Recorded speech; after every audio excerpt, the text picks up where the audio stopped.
Hey everybody, welcome back to The Gardening Artist. So a package that I ordered a long time ago, or two orders that I ordered a very long time ago from One Green World finally came in. Yay! So let's open these bad boys and see what I got. All right, you guys, so this is how they are looking. I've got a little lineup over here, and I'll show you what I got. So over here on the end, I got a Chilean guava, and it is the Valerica, I'm wanting to say. I could be pronouncing that wrong. It's the strawberry Chilean guava. This one was said to have been Queen Victoria's favorite cultivar from when the explorers had brought some of the fruit and the trees back to England, and she absolutely loved this variety. And so that's not why I got it. I actually have a couple other different varieties of the Chilean guava, and they do really, really well here in the Pacific Northwest. I keep mine in the greenhouse in the winter, and it does just fine. And so I do see some breakage. There was some breakage in transport, but that's okay. I've got a little pile here. Each one of those I can put into some soil, and more than likely they will root. So I'm going to go ahead, and it looks really healthy. It looks really, really nice, you guys. There's no curling of the leaves. They don't look dried out or anything. So that's great. They also include these little plant stakes that are taped onto the pots. I'll just use my box cutter and go ahead and remove those tags and remove the plastic here in a while. Probably not today. I'll probably leave them all bundled up right now because I have some other projects that I'm doing today. I also picked up some new raspberry bushes and raspberry slash blackberry combos.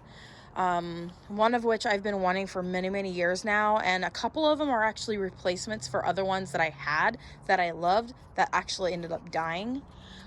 So anyways, I did end up getting let me see here, let me just read it from the paper. I'm wanting to say let's see, I did get a tayberry, and the tayberry I believe is this one here, possibly. I could be mistaken, but one of these three is the tayberry. And then I got a double gold, and so that is one that I've had before. The tayberry is one that I've wanted for a long time and never had gotten, so I got the tayberry. That tayberry is actually a combination, you guys, of a raspberry and a blackberry. And I tend to do that a lot in my garden. I have noticed that I gravitate towards raspberries primarily over blackberries, but I really do like blackberries. But a lot of the times, I really only like blackberries that are mixed with a raspberry. So go figure. So anyways, so I did get the tayberry, and I got the double gold, which I've had that one before, and I'm hoping it does good. I have gotten second crops. I have learned that you actually have to prune the ones that have a second harvest. They are pruned differently than the other types of raspberries. So I will do get my mind all wrapped around all of that, and later on come back with a video explaining the whys and the hows and what have it, you know what I'm saying? So I'll do a video on that later in the year, and I'll touch back with you guys on all of my berry bushes, raspberry and blackberry and all of that. Another one I got, which I've had before, is the jewel blackberry. I cannot remember if the jewel blackberry or black raspberry, I guess I should say, not blackberry. The jewel black raspberry I've had before. I can't remember if it's the one that I thought tasted similar to mulberry, or like a black mulberry or what have you, but I will have to wait and see if this one gives me fruit this year and taste it. If it is, there was one raspberry, and I can't remember if it was raspberry royalty or if it was the jewel blackberry. I can't remember which one of those ones I liked better. So I'm gonna actually leave the black raspberries in these 1-gallon containers and see what they end up giving me and see how I like them. Again, like I said in my last video, a lot of my pots are going to be getting revamped this year. I didn't use that word specifically, but I need to fluff up the dirt, tease the roots on a lot of my pots, because a lot of them have been in the containers for a few years and I haven't done that. And it's important that you do that with plants, especially if you're container gardening, because the roots can get root bound and you don't want your plants to be struggling for their lives in the pots. And so you just have to be really gentle with your plants so that you don't do a whole lot of root shock to them. But it should be quite all right. I've done it before and my plants have been just fine. I think I've only managed to kill a small handful of plants by messing with the root systems. And so to me, it's worth it, you know, to be able to keep my plants on the smaller side and all of that good stuff. So another one of the raspberries I ended up getting was the same one that my friend got when we went to a nursery the other day, and I got the black Munger raspberry. And so that is, I believe, one of these ones. One's jewel, one's black Munger. And then I've got a Tulamine down here as well. I think this one is the Tulamine. That looks very familiar to me. And Tulamine, I've had it before, and it is by far one of my most favorite raspberries that I have in a garden. It was cultivated up in, not Alaska, up in Canada. And it is pretty yummy. And so that one actually died about 3 years ago, maybe 4 even. Anyways, I don't know. It's been a while. It could have been 5 years. Holy smokes. Anyways, so I've had that one before and I absolutely love it. I had gotten it as a Mother's Day gift quite a few years ago, and it was one of my first raspberry plants in my garden. And I'm wanting to say the Tulamine is I think if you look it up, I think it's possible it might also be one of those blackberry raspberry mixes, but don't quote me on that. But I have a feeling it is. So along with the Tayberry and the Tulamine. So I'm super excited, you guys, to be able to have these. Let me count. 1, 2, 3, 4, 5, 6 items. 1, 2, 3. Yep, 6 there. There's 6 right there. So that came out of one of the boxes, and I'll be getting these rooted as well. Let me drop my paper. Bloop. All right, now on to the other order that I had made earlier. And so I got a couple small fruit trees here, and they have trimmed the leader on these trees, which means I'm going to be growing them like container pot gardening. It's kind of sad, but they kind of have to do that with nurseries. If you're not going to the nursery to pick up the tree, just for shipping purposes, they've done this so that they'll fit in these boxes that we have here. So anyhow, I have some trees that my husband's not going to care for, but I absolutely love, and I have a sentimental thing that goes along with them, because my grandfather, they were one of my grandfather's most favorite fruit trees. And although he had a lot of favorite fruit trees, let's not kid ourselves, but he had some persimmon trees, and my husband does not like persimmons. He says they smell like something, and something he doesn't care for. So I absolutely love them. So I will get a lot of use out of these myself. So I did get the Asian persimmon, the coffee cake, non-astringent.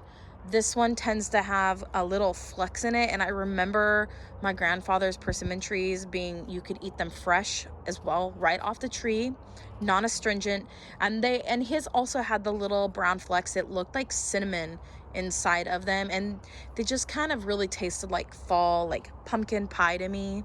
And so like I just have this like soft spot in my in my heart for persimmon trees. And so I did get this one here, which is the coffee cake, and non-astringent again, and self-pollinating, which is really awesome.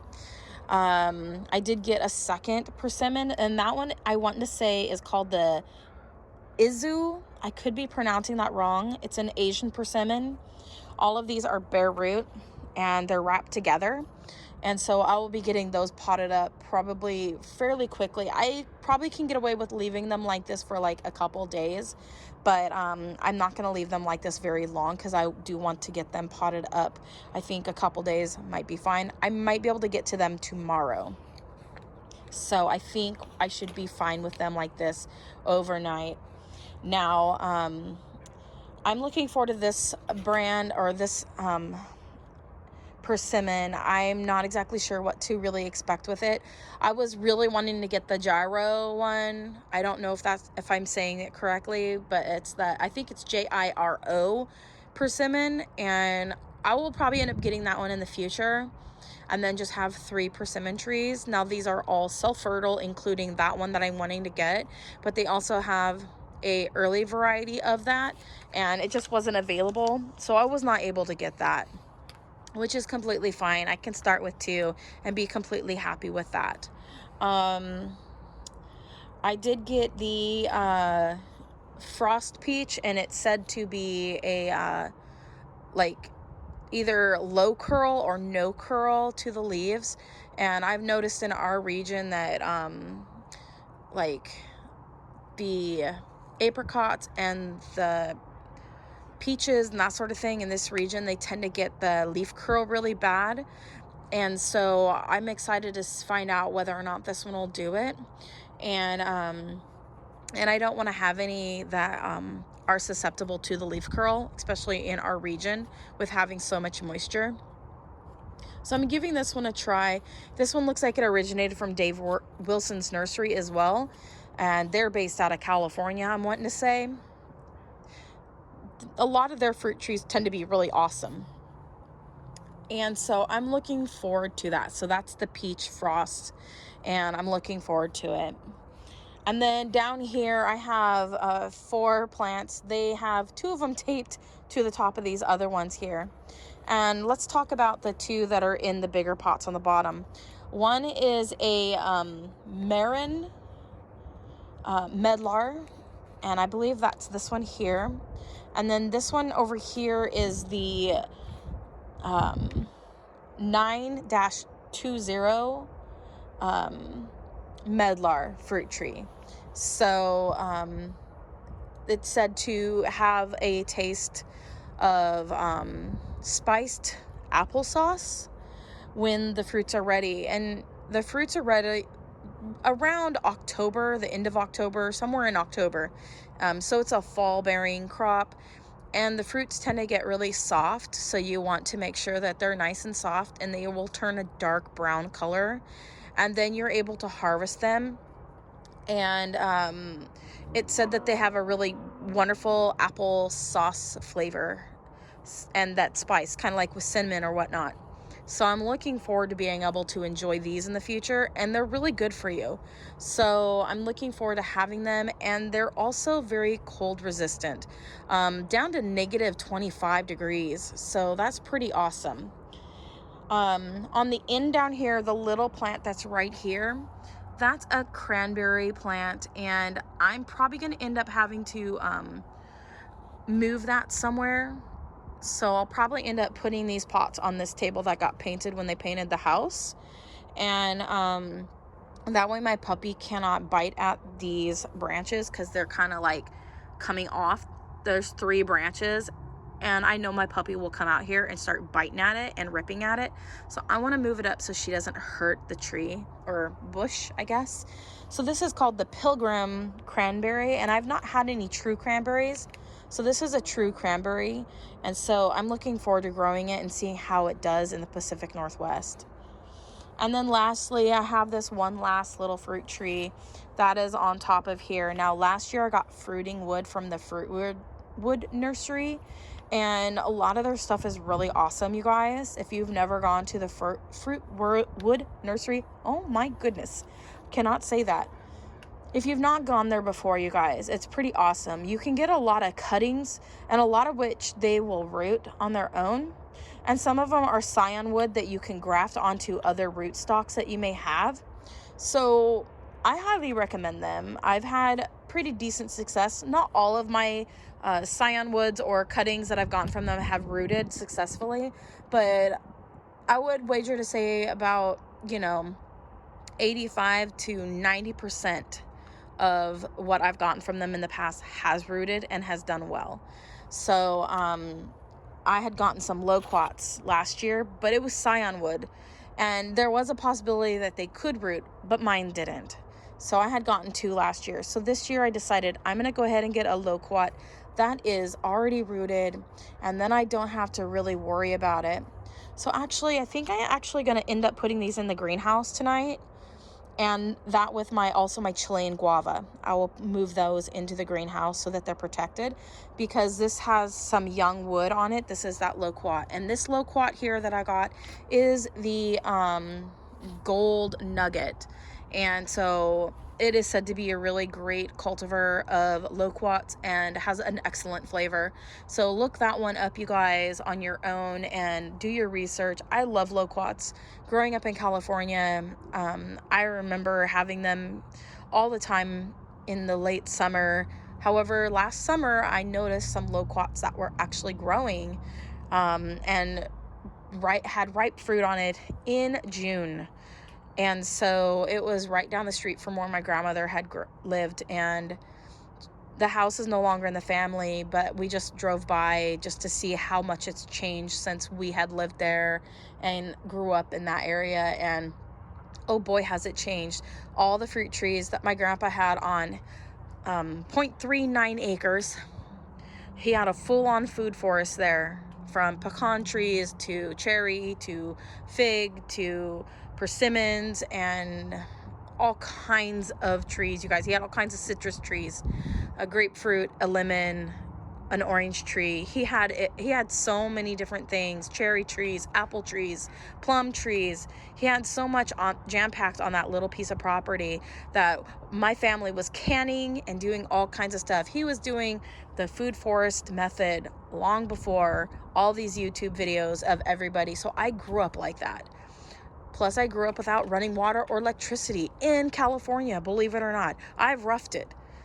And so when I see all these other YouTube channels where they're doing the off-grid stuff, and I'm like, yeah, it's not easy, but it's really not as hard as some of them are also making it out to be, especially if you have all the right provisions in line, like how to transport water if you don't have running water, all of that. So I've lived it. It's not an easy lifestyle, but if you've grown up like that, it's not a big deal either. It just is kind of a little pain in the rear, because you have to take time out of your day to drive a vehicle with a trailer, with barrels, to go find some place to fill up with water to bring back if you don't have a cistern system in place. And so a cistern would have been amazing. But later on, my mom did end up getting a well out there, and we hand dug the septic tank area, had somebody build a septic tank and all of that. And we had to dig the leach line by hand and put all of the plumbing fixtures together for that, and then fill everything in. It was a whole ordeal, but we did it. The only thing that they still don't have out there where my mom lives in Northern California is electricity. They do have power because of a generator, which they've had since the 80s, okay? And so they've been using a generator for like a couple decades, about 4 decades, you guys, almost, maybe more. So there's that. And now they finally discovered the power of propane gas, and they have gotten like everything on propane, from their freezer to their fridge to their all of that. So then they don't have to rely on a generator running, because when I was growing up, we had to have a generator that kept everything cool in our refrigerator, and we didn't have the gas ran fridge. So most of the time we would have stuff in the fridge that wasn't being kept cold, and if once we got it, we'd have to eat it or drink it right away. So we were basically using powdered milk on our cereals and all that good stuff for the majority of my growing up, and I really don't like that. I don't like powdered milk flavor. But anyways, yeah, so a little bit about me at the end of this video. But all of these varieties of fruit trees and things, most of them, they make me think back to my past. And it started with that loquat. Oh my goodness, the loquat and the persimmons. It really took me back, you guys. So you're welcome for the info. um but anyways, thanks so much for watching and seeing what I got today. I don't believe I will be getting very many more plants this year. I am going to be having a plant sale again later in the season. Actually, yard sale, plant sale, whatever.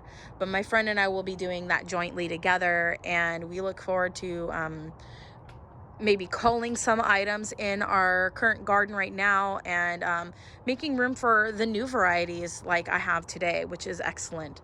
So anyways, you guys, thanks for watching. Comment, like, subscribe, click that bell button. As always, love what you grow what you love, and God bless. Bye.